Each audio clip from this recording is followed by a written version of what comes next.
آج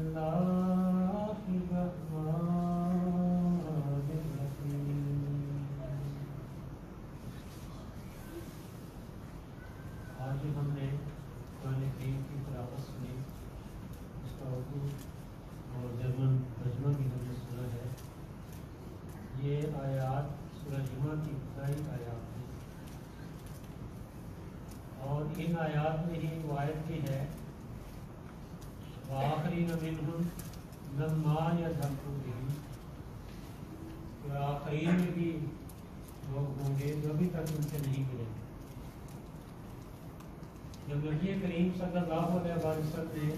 یہ آیات اپنے صحابہ کے درمیان پڑھ کر سنائی، ایک صحابی نے یہ سوال کیا کہ من ایہم یا رسول اللہ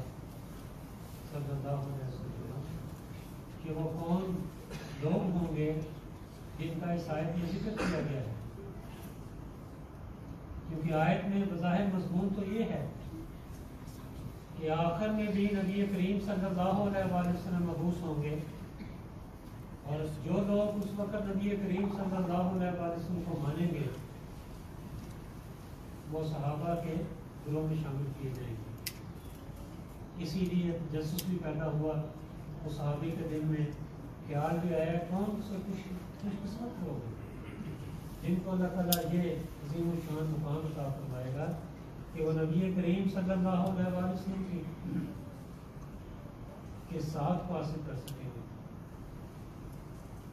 حضور صلی اللہ علیہ وسلم خاموش ہیں،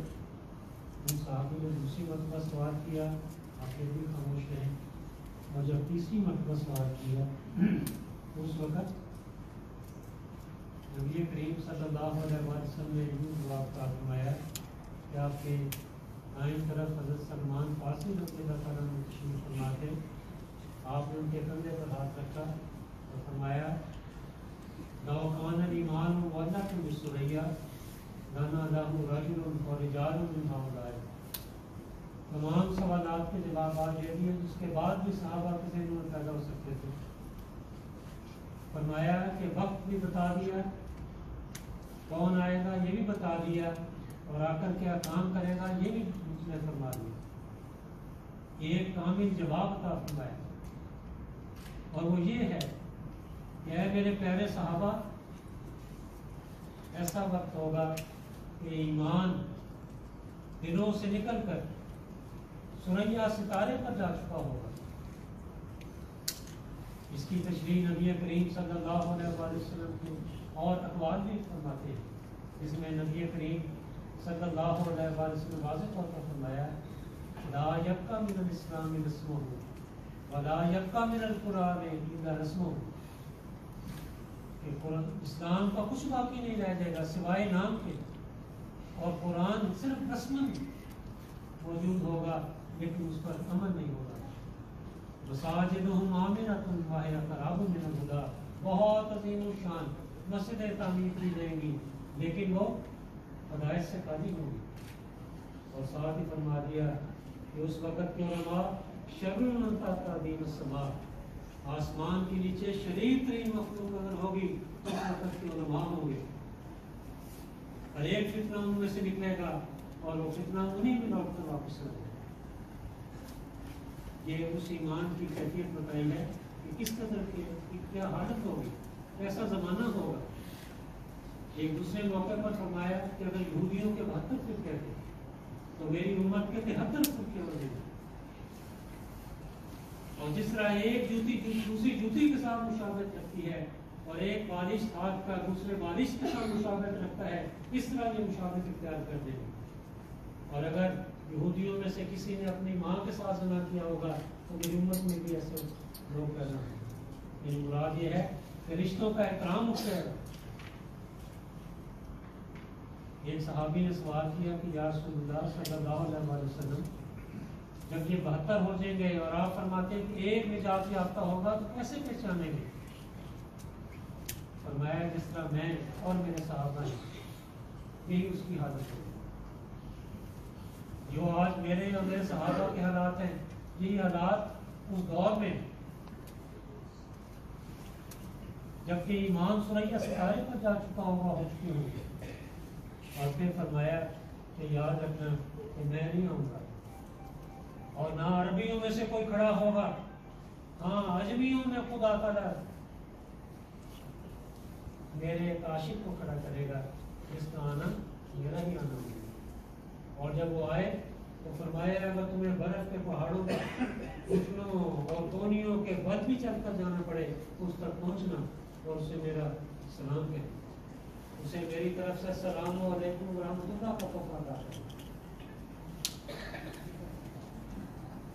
نبی کریم صلی اللہ علیہ وسلم نے جب یہ بات بیان فرمائی کہ سلام کا تحفہ دینا اور برف کے پہاڑوں کے اوپر سے بھی جانا پڑے، یہ برف کے پہاڑوں کے اوپر سے گزرنا کوئی آسان کام نہیں ہے، فرمایا بڑی بڑی مشکلات ہوں گی اس تک پہنچنے میں۔ اس لحاظ سے آج کا جو یوم مسیح موعود علیہ السلام ہے یہ ہماری توجہ بزرگوں کی طرف بھی مبذول کرواتا ہے جنہوں نے ہمارے خاندانوں میں سے حضرت مسیح موعود علیہ السلام کو ماننے میں پہل کی ہے۔ آپ ہمارے دادا ہیں، دادی ہیں، نانا ہیں، نانی ہیں، پردادا ہیں، پردادی ہیں، پڑنانا ہیں، پڑنانی ہیں۔ حقیقی رنگ میں یوم مسیح موعود علیہ السلام تبھی منا کر ہم آگے بڑھ سکیں گے جب ان بزرگوں کو بھی اپنی دعاؤں میں یاد رکھیں گے جنہیں خدا تعالیٰ نے حضرت مسیح موعود علیہ السلام کے صحابہ میں شامل فرمایا ہے، ابتدائی طور پر آپ کی جماعت کا رکن بنایا۔ کیوں؟ اس لیے کہ نبی کریم صلی اللہ علیہ وسلم 15 صدیاں پہلے یہ اعلان فرما دیا تھا کہ اس کا آنا میرا ہی آنا ہوگا اور اس کو ماننے والے بائیں نہیں ویسے ہی صحابہ بنائے جائیں گے جیسے کہ میرے پیارے صحابہ خود میرے سامنے بیٹھے ہیں۔ اثر میں محفوظ ہو جانے چاہیے یا پھر کسی کتابی شکل میں آ جانے چاہیے، اور اگر کس شکل میں موجود نہیں تو پھر یہ گھروں میں، خاندانوں میں سینہ بہ سینہ یہ روایات آگے چلتی ہیں۔ ہر نسل کا یہ فرض ہے کہ وہ اگلی نسل کو یہ پیغام دے کر جائے، یہ مانس خود کرتے جائے۔ جو بچے ہیں ان سے پوچھیں، جیسے ابھی سوال و جواب ہوئے نا، ایسے گھروں میں بھی ان سے پوچھیں کہ آپ کو یاد ہے کہ آپ کے خاندان میں سے کس نے پہلے بیعت کی تھی؟ انہیں بتائیں، انہیں یاد کروائیں تاکہ یہ سلسلہ امانتوں کا آگے بڑھتا چلا جائے۔ اور یہ بڑی اہم بات ہے، ہمارے پیارے خلفاء نے اس بات کی طرف بہت توجہ دلائی، کیونکہ جو قوم اپنی تاریخ بلا دیا کرتی ہے وہ خود بھی بلا دیا جاتی ہے۔ یہ یوم مسیح موعود علیہ السلام مناتے ہیں ہم، اس کا ایک بہت بڑا مقصد یہی ہے کہ یہ مسیح موعود علیہ السلام کی پیدائش کا دن نہیں ہے، بلکہ یہ تو ہستی بارہ تعالیٰ کی ثبوت کا دن ہے اور نبی کریم صلی اللہ علیہ وسلم کی صداقت کا دن ہے۔ آپ نے تو فرمایا تھا کہ جب میرا مہدی آئے، جب میرا مسیح آئے اس کو قبول کر لینا۔ ابھی ہم نے تقاریر میں سنا ہے مسیح موعود علیہ السلام کے دعوی بھی اور مسیح موعود علیہ السلام کی تعلیمات کے حوالے سے جماعت کو آپس میں اور دنیا میں جو پیغام دینا ہے وہ بھی۔ مسیح موعود علیہ السلام جس دور میں تشریف لاتے ہیں، آپ خود اپنی تحریرات میں یہ بیان فرماتے ہیں کہ وہ دور ایسا دور تھا کہ جس میں اسلام اپنی پستی کی حالت میں داخل ہو چکا تھا۔ آپ فرماتے ہیں کہ وہ آل رسول جن کی زبانوں سے نبی کریم صلی اللہ علیہ وسلم پر درود پڑھا جانا تھا، وہ درود پڑھنے کی بجائے نعوذ باللہ من ذالک بڑھ بڑھ کر ایک دوسرے سے سبقت لی جا کر نبی کریم صلی اللہ علیہ وسلم کو برا بنا کہنے میں فخر محسوس کرنے لگے۔ بڑی بڑی مساجد کے علماء حضرت اقدس محمد مصطفیٰ صلی اللہ علیہ وسلم کے دامن کو چھوڑ کر عیسائیت کا دامن پکڑ چکے تھے، اور وہی جو کسی وقت اللہ اکبر اشہد ان محمد رسول اللہ کی آوازیں بلند کیا کرتے تھے، وہ اس بات پر فخر محسوس کرنے لگے کہ نبی کریم صلی اللہ علیہ وسلم اور اسلام پر اعتراضات کریں۔ مسیح موعود علیہ السلام فرماتے ہیں کہ اس کیفیت کو دیکھ کر دل گھٹا جاتا ہے۔ 6 کروڑ سے زیادہ کتابیں اسلام کے خلاف ہندوستان میں شائع کی گئی، اور اس سے بھی زیادہ تکلیف دہ حالت جو ہے وہ مسیح موعود علیہ السلام نے بیان فرمائی۔ اس کا ذکر کرتے ہوئے حضور فرماتے ہیں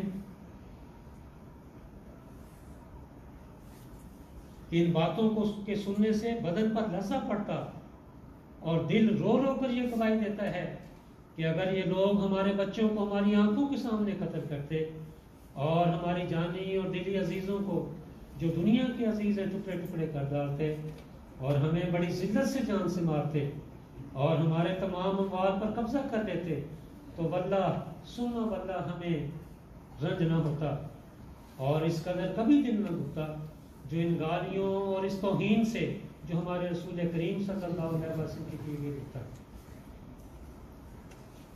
وہاں حضور صلی اللہ علیہ وسلم نے اپنے بعد 3 صدیاں بہترین صدیاں قرار دی